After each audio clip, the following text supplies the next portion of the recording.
दोस्तों, हमारा देश 1947 में अंग्रेजों से आजाद हुआ, लेकिन क्या आज हम सच में आजाद हैं?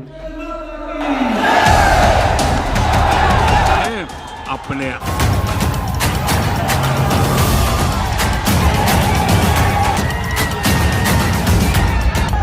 पहले जहां राजनीति को एक सेवा का माध्यम माना जाता था, लेकिन आजकल सिर्फ ये पैसा और शोहरत कमाने का जरिया बन गया है। खासकर भोजपुरी के कुछ बड़े कलाकार जो पहले से ही करोड़ों रुपए कमा रहे हैं, क्यों राजनीति में कदम रख रहे हैं? सवाल उठता है, क्या ये समाज की सेवा करना चाहते हैं या अपनी जेबें भरना? ना इन्हें लोकतंत्र का ज्ञान और ना ही राजनीति का, फिर भी हमारी सरकारी सीटें उन्हीं को देती है जिनका चेहरा पहले से ही पहचाना हुआ हो। सोचिए, दिनेश लाल यादव निरहुआ जैसे सुपरस्टार जो अपने गाने और फिल्म से 5 से 7 करोड़ रुपए सालाना कमा ले रहे हैं, वो सालाना 2 से 3 करोड़ रुपए कमाने के लिए राजनीति में क्यों आएंगे? रवि किशन, मनोज तिवारी, पवन सिंह का भी यही हाल है। अब ये सारे के सारे राजनीति में क्यों आ रहे हैं? क्या इन्हें समाज सेवा का जुनून सवार है या ये सारे मिलकर राजनीति को पैसा कमाने का एक जरिया मान रहे हैं? आइए जानते हैं। एक सांसद पर सरकार हर साल लगभग 2.5 से 3 करोड़ रुपए खर्च करती है। ये पैसा हमारे आपके यानी जनता के टैक्स का है। बदले में हमें क्या मिलता है? मनोज तिवारी जैसा नेता जो मंच पर आकर मोदी के बड़े बड़े वादे बताते हैं, लेकिन जब असली मुद्दों की बात आती है तो चुप्पी साध लेते हैं। आइए आपको एक क्लिप दिखाता हूँ। दिल्ली की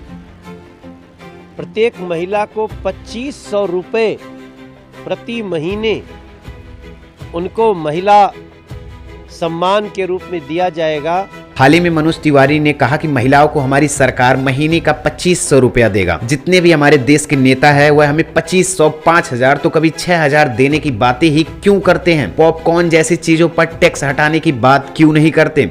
लेकिन सच्चाई यह है कि सरकार 2500 देने के बाद हमसे 25,000 रुपए तक के टैक्स रूप में वसूली कर लेती है। क्या ये जनता की भलाई है या उसे और गरीब करने की चाल है? 80 करोड़ लोगों को आप क्या करते हैं? अभी फ्री अनाज देते हैं। 25 करोड़ लोगों को आपने कहाँ निकाल लिया है? निकाल लिया है, गरीबी रेखा से बाहर कर दिया है। हाँ। मतलब आप ये कह रहे हैं कि 80, 200, 105 करोड़ लोग 140 करोड़ में से हाँ। गरीबी में जी रहे हैं? नहीं, मतलब 80 करोड़ लोगों को अगर अनाज दिया जा रहा है सरकार। हाँ। मनोज तिवारी का एक और बयान सुनिए, जहां पर वह कहते हैं कि आज के टाइम पे भी हमारी सरकार 80 करोड़ लोगों को मुफ्त राशन दे रही है। अगर 80 करोड़ लोगों को मुफ्त राशन की जरूरत है तो क्या ये गरीबी खत्म हो रही है या फिर गरीबी बढ़ रही है? ये नेता जिस बात को अपनी सफलता बता रहे हैं, लेकिन सच्चाई कुछ और ही है। जिस नेता को देश की अर्थव्यवस्था और गरीबी की सही समझ होना चाहिए, अगर उसे ही ये समझ ना हो तो क्या वो देश का भला कर सकता है? राजनीति में वही लोग आने चाहिए जिन्हें लोकतंत्र और देश की समस्याओं का गहरा ज्ञान हो। लेकिन हमारे देश में तो ये हो रहा है कि जिसके पास फैन फॉलोइंग हो, चाहे वो एक्टर हो या कोई पॉर्न स्टार हो, और उसे चुनाव लड़ा दो और जनता बैठी है उसे वोट देने के लिए। हमारे देश की जनता को ये बात समझनी होगी कि राजनीति एक जिम्मेदारी है। जो इंसान सिर्फ पैसे और शोहरत के लिए राजनीति में आ रहा है, उसे गद्दी पर बैठाना क्या सही है? सोचिए, जो नेता जनता के सवालों का सही जवाब नहीं दे पाते, जो सिर्फ बड़े बड़े वादे करते हैं और सही मुद्दों पर बात नहीं करते, उन्हें राजनीति में बने रहने का कोई हक नहीं है।